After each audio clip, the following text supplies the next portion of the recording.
If you park in I there, still drive the car. I am not stop. if you move the car forward, Listen, I am listening. I am drive. Yes, I'm not stop. When I So stop. is your vehicle moving? Yeah, moving the No, car. it's not moving, My it's car stationary. moving inside the car. No, your car is stationary, sir. What I do with this one? And also, I have to wait 5 minutes. You Oh, don't please, wait please. 1 minute. No, I didn't. You don't wait 1 minute because I moved the car. Was he in the car? Was he in the car? Yeah, in the car. I'm in the car. I moved in the car. Why did you just ask him to move? Oh, you can't do. No, now I come. Nobody likes getting a parking penalty ticket. So, someone came up with a brilliant idea in the 1950s. They came up with the system designed to help the law-abiding citizens. And this system has been perfected today. I have been doing some observations. I do apologize for this off-the-wall video. Hello everyone. Thank you so much to all the subscribers. Gosh, I will never be able to thank you enough. You are amazing and I appreciate you every day. Everyone's got their own story about a run-in with a civil enforcement officer, getting a ticket that felt unfair, or feeling targeted for being just 5 minutes late returning to the car. Please always remember that the civil enforcement officer has no idea or at what time you parked your car. So, the feeling of being targeted or unfair treatment is pretty much uncalled for, to say the least. Traffic wardens or civil enforcement officers, to give them their proper title, have the tough job of ensuring our cities run smoothly by making sure people aren't parking where they should not. Most of the rules that the civil enforcement officers are enforcing are pretty much in the highway code, and some rules are drafted and enhanced by the councils. These rules are easy to follow by the majority of drivers. However, there are drivers who are just against any kind of regulation or law. Being a civil enforcement officer is not an easy job, but it can be a good employment option for those who enjoy being outdoors, want to stay fit, and do not mind interacting with the public. Indeed, nobody likes getting a parking penalty ticket. So, someone came up with a brilliant idea in the 1950s. They came up with the system designed to help the law-abiding citizens. And this system has been perfected today. For instance, if you are a resident, it means your parking space is protected from being used by others, such as your neighbors, any visitors, or plain members of the public.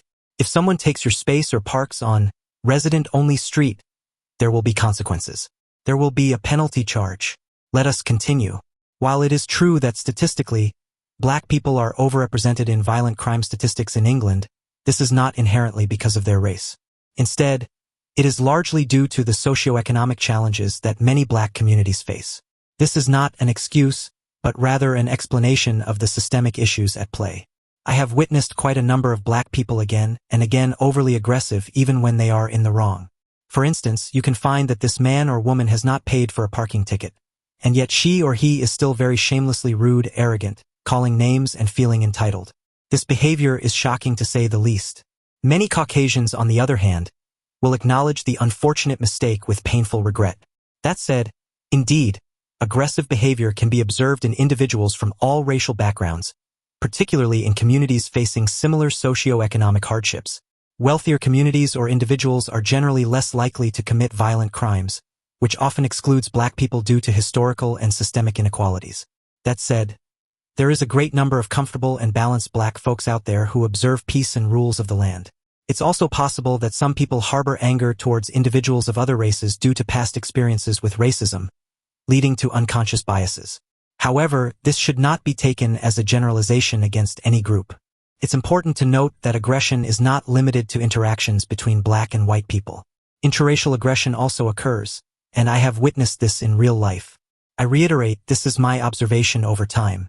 If you do feel I am being overly unfair, please feel free to comment. Let us share your thoughts on the subject matter. Educate me.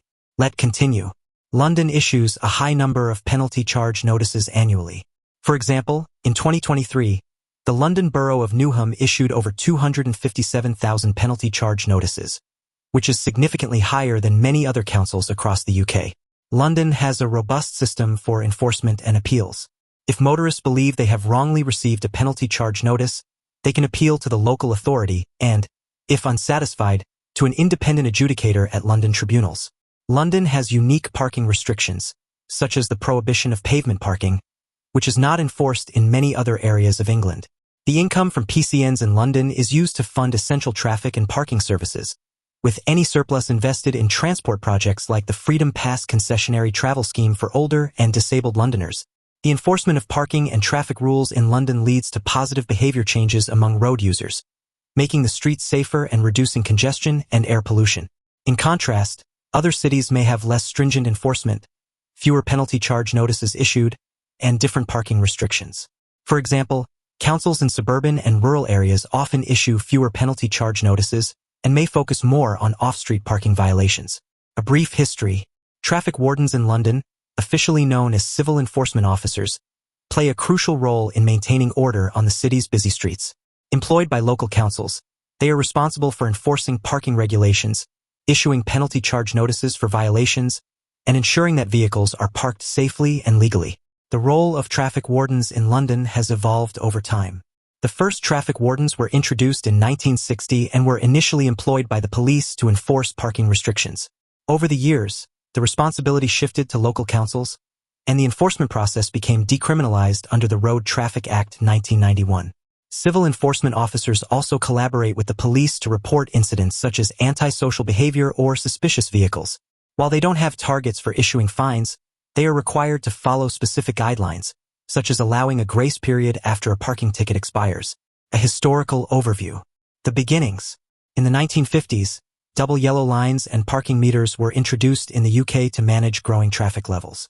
In April 1960, the first traffic wardens appeared in London, employed by the police to enforce parking restrictions. Over time, traffic wardens were rolled out across England, with the power to issue fixed penalty notices for parking violations. These penalties were considered criminal offenses and required appearances in magistrates' courts if challenged. By the 1970s and 1980s, rising traffic and tighter police budgets reduced the priority of parking enforcement. Councils could charge for on-street parking but struggled with enforcement, leading to sporadic application. The parking enforcement has come a long way since it was founded. London faces several challenges. London is one of the busiest cities in the world, with a high volume of vehicles on the road. This makes it difficult for civil enforcement officers to effectively monitor and enforce parking regulations. The scarcity of available parking spaces leads to illegal parking practices. Drivers often park in restricted zones, on pavements, or double park, making enforcement more challenging. CEOs often face negative perceptions and hostility from the public. Drivers may view them as overly strict or unfair, which can make their job more difficult and stressful. The introduction of new technologies, such as parking apps and automated enforcement systems, requires continuous training and adaptation for CEOs. Keeping up with these advancements can be challenging for both the officers and the local councils. Some drivers deliberately try to evade parking regulations, using tactics such as moving their cars before CEOs can issue a penalty charge notice or using false or obscured number plates. This makes it harder for CEOs to enforce the rules effectively. Changes in parking laws and regulations can add complexity to enforcement. CEOs need to stay updated on new rules and ensure they are applying them correctly.